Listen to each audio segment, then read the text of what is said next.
예, 오늘 아침에 저희들이 읽은 본문은 이제 어제 살펴본 히스기야 임금이 이제 병들어 죽게 될 상황이 되어지자 이제 하나님께서 히스기야가 하나님 앞에 나와서 이렇게 자신이 정직하고 진실하게 최선을 다해서 하나님을 예배하고 하나님 백성답게 살기 위해서 최선을 다했다고 이렇게 눈물로 기도하자 하나님께서 이제 히스기야에게 15년의 생명을 연장시켜 주셨죠. 그 일이 있은 다음에 히스기야에게 어떤 일이 있었냐면 그 히스기야 자신을 병문안하기 위해서 바벨론 왕이 보낸 사절단을 맞이하게 되었습니다. 당시 바벨론 왕이 이제 브로딕 발라단이라고 한 사람인데요. 이 사람이 히스기야가 병들었다, 죽게 되었다라는 얘기를 듣고 편지와 예물을 해서 이렇게 히스기야 왕을 예방하게 한 거죠. 그런데 이제 문제는 뭐냐 하면 히스기야 임금이 어떤 생각을 했는지 알 수 없지만 전혀 히스기야 왕답지 않은 일을 하게 됩니다.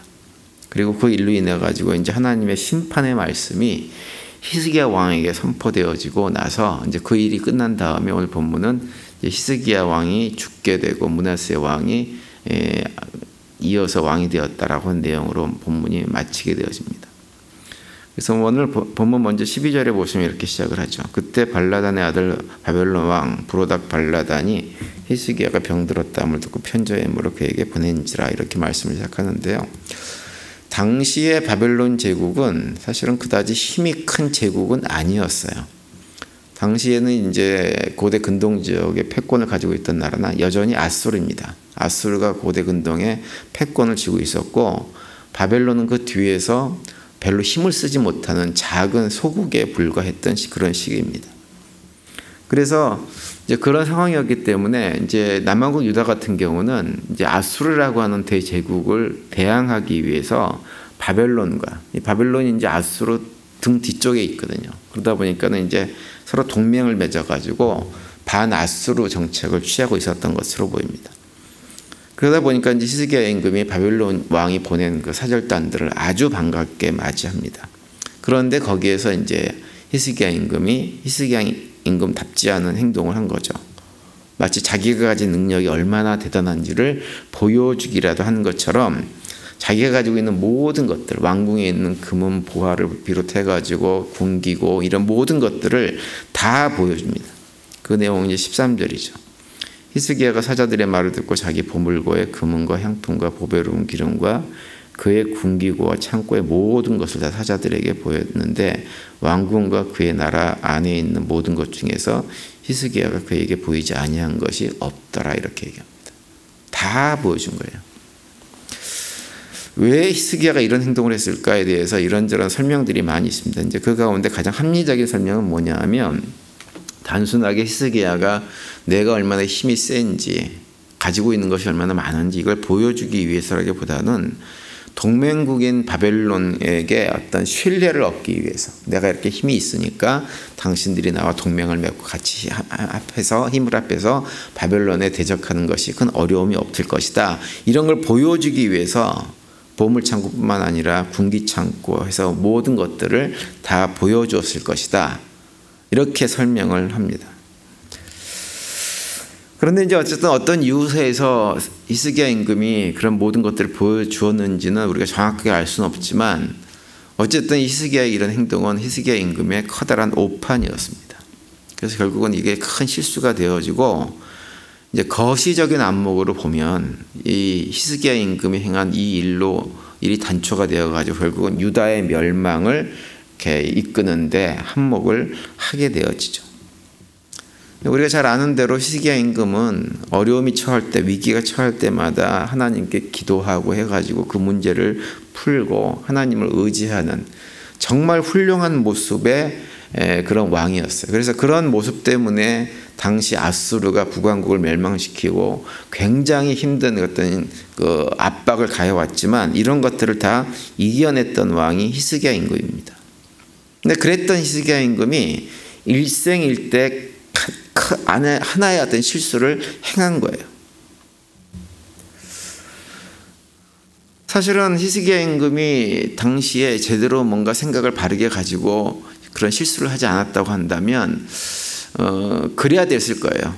바벨론에서 사절이 왔을 때 그런 것들을 보여주기보다는 그동안에 우리가 아수르를 맞이해가지고 대항해서 이겨내고 했던 이런 모든 과정 속에서 하나님께서 어떻게 우리를 도우셨는지, 하나님의 능력이 어떻게 임하셨는지, 그분이 어떠한 분이신지를 고백하고 찬양하고 하는 일을 하는 것이 사실은 히스기야 임금다운 행동이었어요.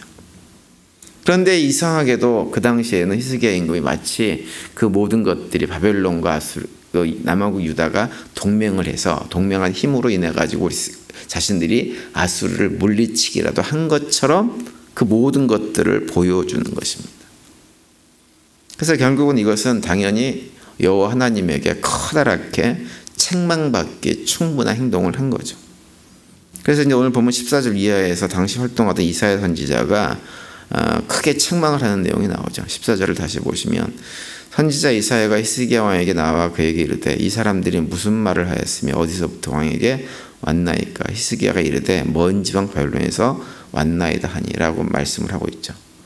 이사야 선지자가 히스기야 임금에게 물었던 것은 히스기야 임금이 무슨 일을 했는지 하나님으로부터 다 듣고 이미 다 알고 있기 때문에 이렇게 묻고 있는 거예요. 그래서 히스기야 임금이 이제 솔직하게 자신이 어떤 일을 했는지를 다 얘기하자 하나님의 심판의 메시지를 전달하죠. 17절과 18절을 보시면 여호와의 말씀이 날이 이르니 왕궁의 모든 것과 왕의 주상들이 오늘까지 쌓아두었던 것이 바벨론으로 옮긴가 되고 하나도 남지 아니할 것이요 또 왕의 몸에서 날 아들 중에서 사로잡혀 바벨론 왕궁의 환관이 되리라 하셨나이다 하니 이렇게 말씀합니다. 이사야가 히스기야 임금에게 선포한 이 말씀을 한마디로 얘기하면 뭐냐면 바벨론에 의해서 결국은 유다가 망하게 될 것입니다. 이렇게 말씀을 하고 있는 거예요.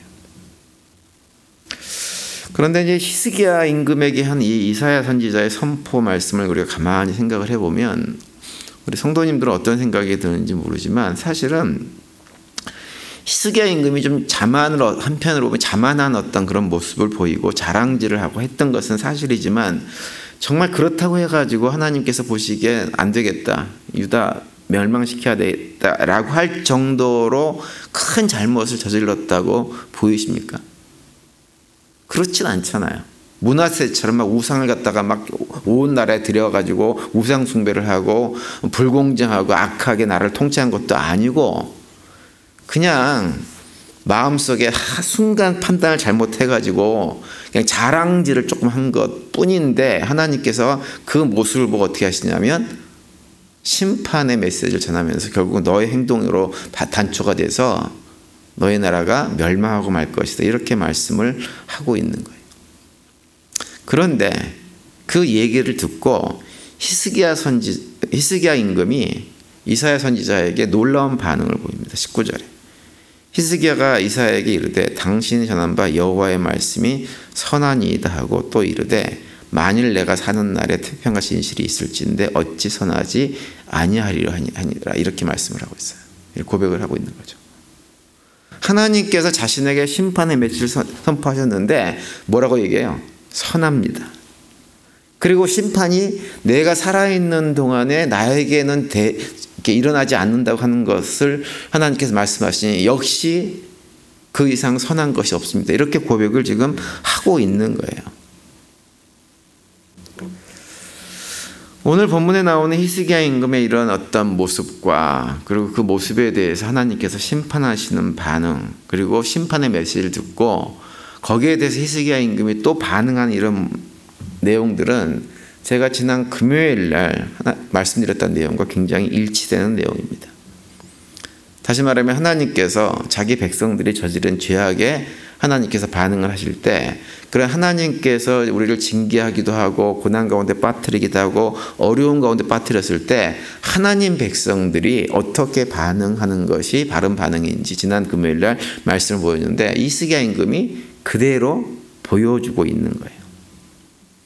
세상에 속한 사람들은 자신의 삶에 이런저런 고통과 어려운 문제가 다가오면 그 문제의 원인을 외부에서 찾습니다. 그리고 원망하고 비난하고 욕하고 저주하고 이렇게 살아가죠. 그런데 하나님 백성들은 그렇게 하지 않습니다.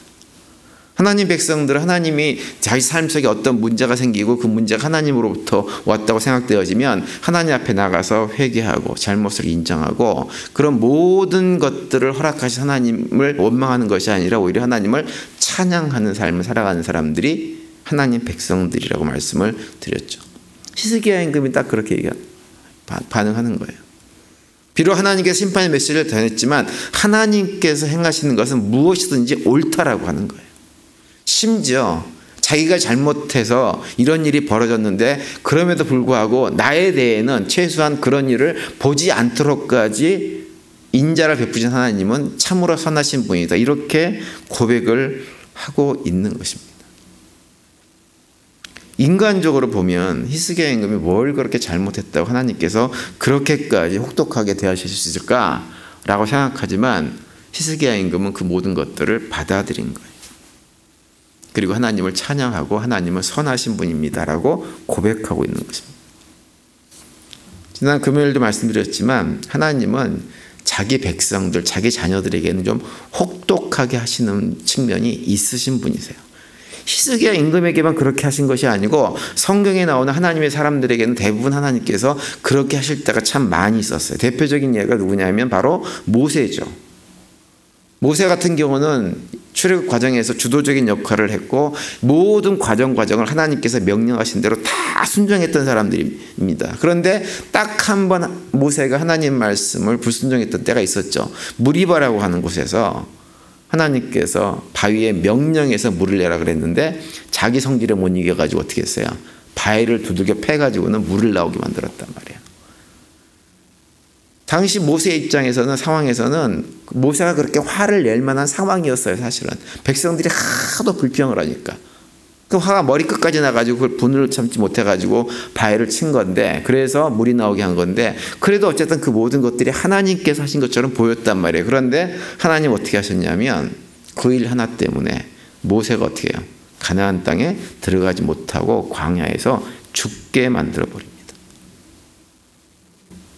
또 예수님의 제자 베드로 같은 경우는 예수님을 향해서 주는 그리스도시요 살아계신 하나님의 아들입니다 라고 하는 오늘날까지 예수 그리스도를 향한 우리들의 믿음의 고백을 하게 만든 그 고백을 처음 했던 사람이 베드로예요. 근데 그 베드로가 예수님께서 죽음을 얘기하고 십자가 고난을 얘기하자 그걸 막아서니까 뭐라고 합니까? 베드로를 향해서 이 사탄아 내 뒤로 물러가라. 너는 사람의 일만 생각하고 하나님의 일을 생각하지 않는다라고 엄청나게 심한 책망을 베드로에게 했던 것을 우리가 알 수가 있죠. 하나님은 자기 백성들, 자녀들이 짓는 죄를 그냥 넘어가지 않으시는 분입니다. 왜냐? 그 죄가 우리의 삶을 어떻게 망가뜨리는지를 너무나 정확하게 아시는 분이기 때문에 그래요. 그래서 하나님 자녀들이 죄는 그 모양이라도 버리기를 바라시는 거예요. 그런 과정에서 우리는 그런 생각을 할 수 있어요. 하나님 왜 저한테만 이렇게 하세요? 왜 나만 이렇게 괴롭게 하세요? 주변의 모든 사람들이 이런 일을 저질러도 그냥 놔두시면서 왜 나한테만 이렇게 하세요? 라고 하는 경험을 할 수가 있어요. 그런데 하나님께서 우리에게 그렇게 하신 이유는 딱 한 가지예요. 우리가 하나님의 자녀이고 하나님이 우리를 사랑하시기 때문에 그렇게 하시는 거예요. 히스기야 임금은 평생 동안 하나님을 예배하고 경배하고 하나님 나라를 위해서만 일했던 사람이에요. 그런데 히스기야 임금이 딱 한 번 그 하나님을 순간 잊어버리고 하나님보다는 자신이 가진 것에 더 만족하고 그것을 자랑하는 태도를 보였을 때 하나님은 그것조차도 용납하지 않으셨다고 하는 것은 하나님께서 히스기야를 그만큼 사랑하셨다고 하는 거예요. 특별한 자녀이고 특별한 일꾼이기 때문에 더욱더 엄격한 기준으로 히스기야가 히스기야다운 삶을 살도록 하나님께서 인도하신 것입니다. 레위기 11장 45절에 보면 이렇게 말씀하세요. 나는 너희의 하나님이 되려고 너희를 애굽 땅에서 인도하여 낸 여호와라. 내가 거룩하니 너희도 거룩할지어다. 이렇게 말씀합니다. 또 베드로전서 1장 15절에 보시면 오직 너희를 부르신 거룩한 이처럼 너희도 모든 행실에 거룩한 자가 되라. 이렇게 말씀을 하고 있어요. 이것이 하나님이 사랑하는 그 자녀들을 향한 아버지 하나님의 마음입니다. 우리 옛말에 그런 말이 있죠. 엄부 밑에 뭐가 난다 그럽니까? 효자 난다 그러잖아요. 엄부 밑에. 하나님은 우리로 하여금 엄하게 하시면서 우리가 하나님에게 참 효자, 효녀가 되기를 원하셔서 이러한 일들을 행하시는 것입니다. 그것이 하나님의 마음이에요. 오늘도 하루 지내시면서 그 하나님 아버지의 마음을 기억하시는 가운데 우리 모두가 최선을 다해서 하나님의 자녀다운 모습, 예수님의 제자다운 모습으로 삶을 살아낼 수 있게 되기를 간절히 바랍니다. 그리고 그 가운데 또 아버지 하나님 기준 참된 평강이 우리 삶에 충만한 그런 복된 하루가 되시기를 간절히 축원드립니다.